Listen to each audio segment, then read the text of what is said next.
नमस्कार दोस्तों, एक बार फिर हाजिर हैं आपके सामने भगवत गीता का 14वें अध्याय का महात्म्य लेकर। तो शुरू करते हैं। ओम परमात्मने नमः।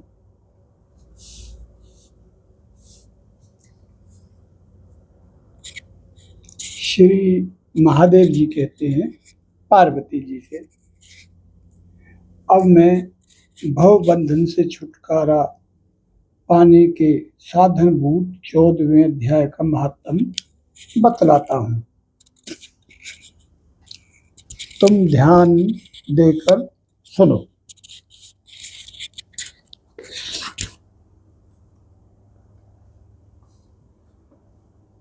सेहल द्वीप में विक्रम बेताल नामक एक राजा थे, जो सिंह के समान पराक्रमी और कलाओं के भंडार थे। एक दिन वो शिकार खेलने के लिए उत्सुक होकर राजकुमारों सहित 2 कुतियों को साथ लिए वन में गए। वहां पहुंचने पर उन्होंने तीव्र गति से भागते हुए खरगोश के पीछे अपनी कुतिया छोड़ दी। उस समय सब प्राणियों के देखते देखते खरगोश इस प्रकार भागने लगा मानो कहीं उड़ गया हो। दौड़ते दौड़ते बहुत थक जाने के कारण वह एक बड़ी खंदक में गिर पड़ा। गिरने पर भी वह कुतिया के हाथ नहीं आया और उस स्थान पर जा पहुंचा जहां का वातावरण बहुत ही शांत था। वहां हरिण निर्भय होकर सब ओर वृक्षों की छाया में बैठे रहते थे। बंदर भी अपने आप टूटकर गिरे हुए नारियल के फलों और पके हुए आमों से पूर्ण तृप्त रहते थे। वहां सिंह हाथी के बच्चों के साथ खेलते और सांप निडर होकर मोर की पांखों में घुस जाते थे। उस स्थान पर एक आश्रम के भीतर वत्स नामक मुनि रहते थे, जो जितेंद्रिय एवं शांत भाव से निरंतर गीता के 14वें अध्याय का पाठ किया करते थे।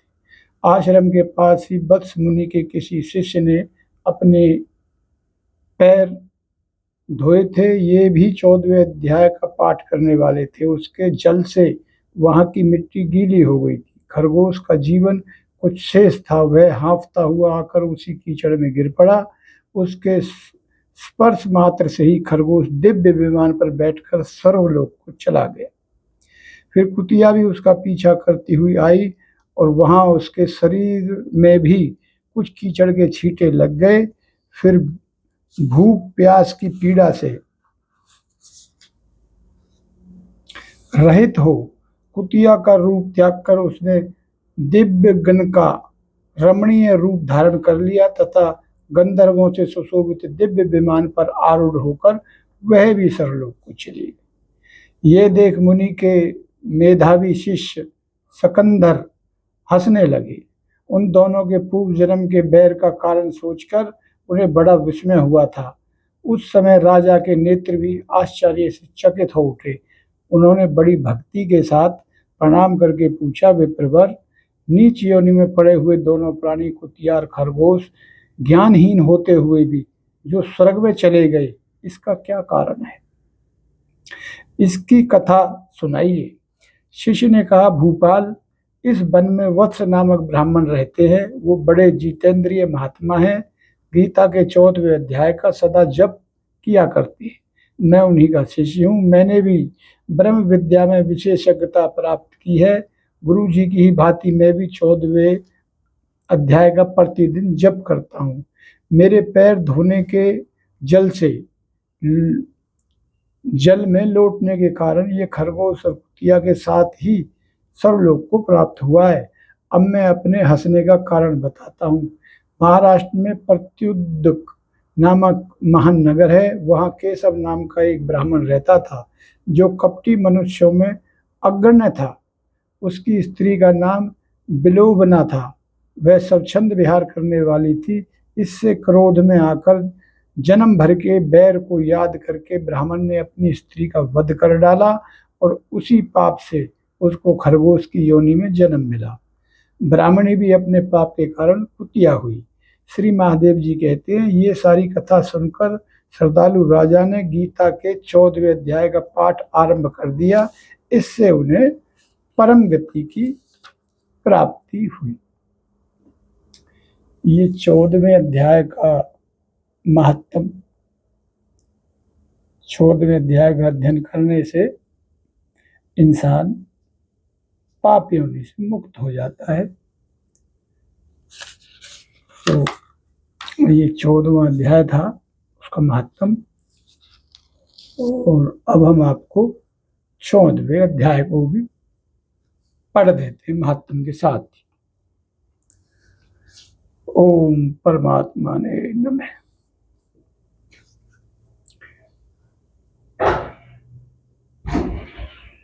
उसके उपरांत श्री कृष्ण भगवान बोले, हे अर्जुन, ज्ञानों में भी अति उत्तम परम ज्ञान को मैं फिर भी तेरे लिए कहूँगा कि जिसको जानकर सब मुनिजन इस संसार से मुक्त होकर परम सिद्धि को प्राप्त हो गए।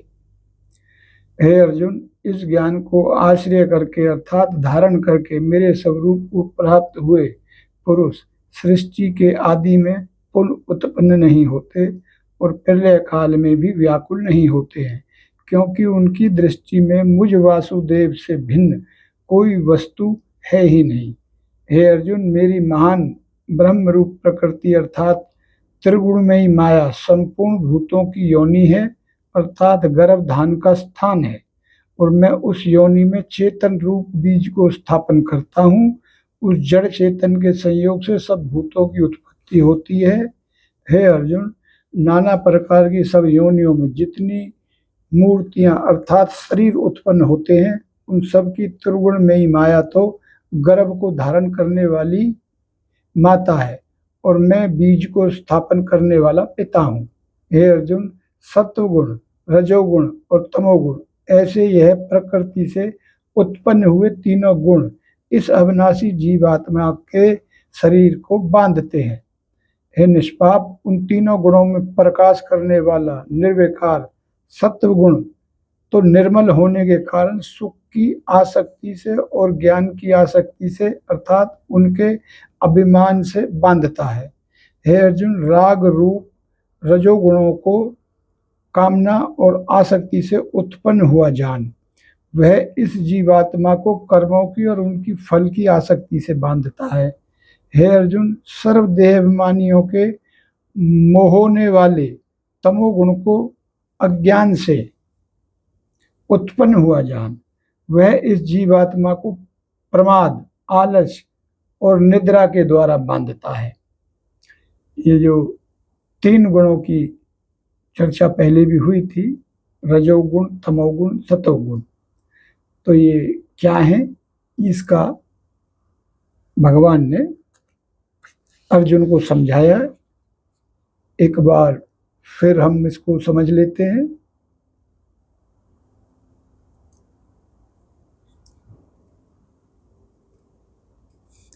हे अर्जुन, सत्वगुण, रजोगुण और तमोगुण ऐसे यह प्रकृति से उत्पन्न हुए तीनों गुण इस अविनाशी जीवात्मा को शरीर में बांधते हैं।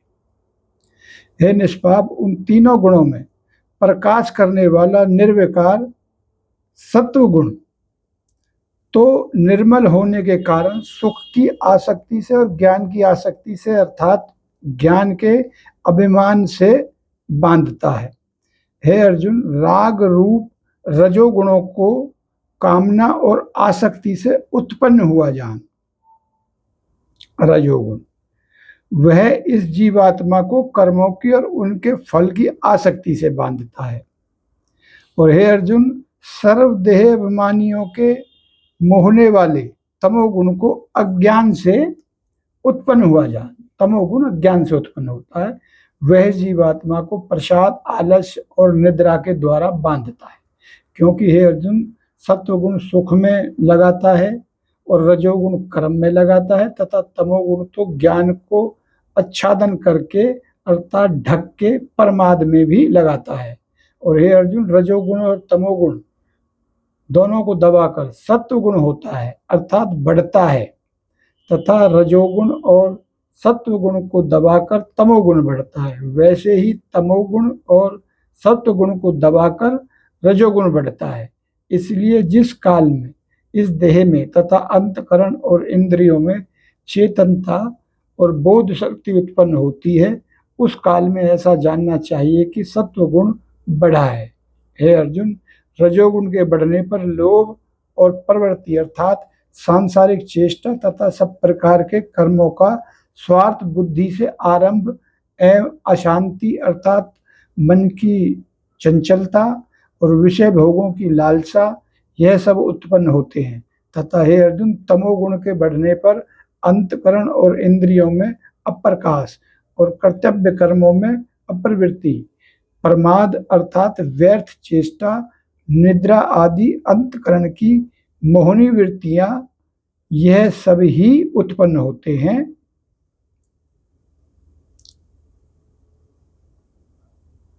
हे अर्जुन, जब यह जीवात्मा सत्व गुण की वृद्धि में मृत्यु को प्राप्त होता है तो उत्तम कर्म करने वालों के मल रहित अर्थात दिव्य स्वर्ग आदि लोकों को प्राप्त होता है। सत्व गुण की वृद्धि में जब सत्व गुण बढ़ा हो तब देह त्याग करता है, स्वर्गलोक को जाता। रजोगुण के बढ़ने पर अर्थात जिस काल में रजोगुण बढ़ता है उस काल में मृत्यु को प्राप्त होकर कर्मों की आसक्ति वाले मनुष्यों में उत्पन्न होता है तथा तमोगुण के बढ़ने पर मरा हुआ पुरुष कीट पशु आदि मूढ़ योनियों में उत्पन्न होता है। पशु पक्षी की योनि में जाता है तमोगुण वाला इंसान, क्योंकि सात्विक कर्मों का तो सात्विक अर्थात सुख ज्ञान और वैराग्य आदि निर्मल फल कहा है और राजस कर्म का फल दुख एवं तामस कर्म का फल अज्ञान कहा है। सत्व गुण से ज्ञान उत्पन्न होता है, रजोगुण से निसंदेह लोभ उत्पन्न होता है तथा तमोगुण से प्रसाद और मोह उत्पन्न होता है। प्रमाद, मैं इसको प्रसाद बोल गया था, प्रमाद और मोह उत्पन्न होते हैं और अज्ञान भी होता है। इसलिए सत्व गुण में स्थित हुए पुरुष स्वर्ग आदि उच्च लोकों को जाते हैं और रजोगुण में स्थित राजस पुरुष मध्य में अर्थात मनुष्य लोक में ही रहते हैं। इस तमोगुण के कार्य रूप निद्रा प्रमाद और आलस्य आदि में स्थित हुए तामस पुरुष अधोगति को अर्थात कीट पशु आदि नीच योनियों को प्राप्त होते हैं। हे अर्जुन, जिस काल में दृष्टा अर्थात समष्टि चेतन में एक ही भाव स्थित हुआ साक्षी पुरुष तीनों गुणों के सिवा अन्य किसी को कर्ता नहीं देखता है अर्थात गुण ही गुण में बरतते हैं ऐसा देखता है और तीनों गुणों से अति परे सच्चिदानंद घन स्वरूप मुझ परमात्मा को तत्व से जानता है, उस काल में वह पुरुष मेरे स्वरूप को प्राप्त होता है तथा यह पुरुष इस स्थूल शरीर की उत्पत्ति के कारण तीनों गुणों को उल्लंघन करके जन्म मृत्यु वृद्धावस्था और सब प्रकार के दुखों से मुक्त हुआ परमानंद को प्राप्त होता है। इस प्रकार भगवान के रहस्य युक्त वचनों को सुनकर अर्जुन ने पूछा कि हे पुरुषोत्तम, इन तीनों गुणों में अतीत हुआ पुरुष किन किन लक्षणों से युक्त होता है और किस प्रकार के आचरणों वाला होता है, और वो मनुष्य किस उपाय से इन तीनों गुणों से अतीत होता है। इस प्रकार अर्जुन के पूछने पर श्री कृष्ण भगवान बोले, हे अर्जुन, जो पुरुष सत्व गुण के कार्य रूप प्रकाश को और रजोगुण के कार्य रूप प्रवृत्तियों को तथा तमोगुण के कार्य रूप मोह को भी न तो प्रवृत्त होने पर बुरा समझता है और न निर्वृत्त होने पर उनकी आकांक्षा करता है तथा जो साक्षी के सदृश स्थित हुआ गुणों के द्वारा विचलित नहीं किया जा सकता और गुण ही गुणों में बरतते हैं, ऐसा समझता हुआ जो सच्चिदानंद घन परमात्मा में एक ही भाव से स्थित रहता है एवं उस स्थिति से चलायमान नहीं होता, जो निरंतर आत्मा भाव में स्थित हुआ दुख सुख को समान समझने वाला है तथा मिट्टी पत्थर और स्वर्ण में समान भाव वाला और धैर्यवान है तथा जो प्रिय और अप्रिय को बराबर समझता है, अपनी निंदा स्तुतियों में भी समान भाव वाला है तथा जो मान और अपमान में सम है, मित्र और वैरी के पक्ष में भी सम है, वह संपूर्ण आरंभ में कर्तापन के अभिमान से रहित हुआ पुरुष गुणातीत कहा जाता है।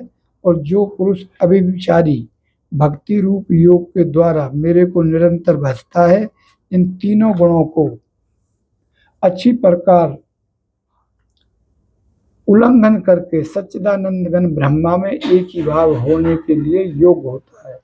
हे अर्जुन, उस अविनाशी पर ब्रह्म का और अमृत का तथा नित्य धर्म का और अखंड एक रस आनंद का मैं ही आश्रय हूँ, अर्थात उपयुक्त ब्रह्मा, अमृत, अव्यय और शाश्वत धर्म तथा एकांतिक सुख, ये सब मेरे ही नाम है, इसलिए इनका मैं परम आश्रय।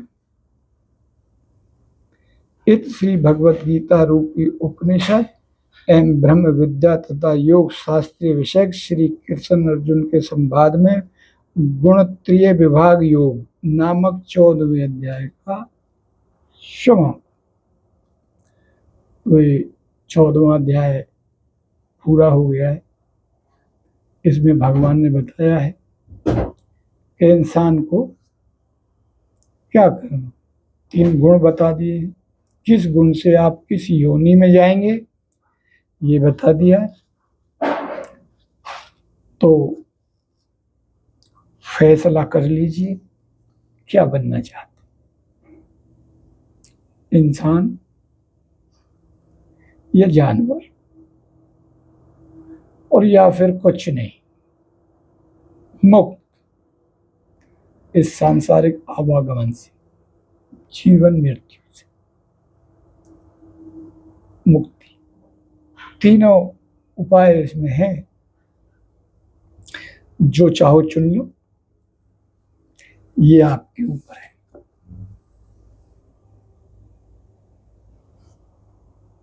नमस्कार।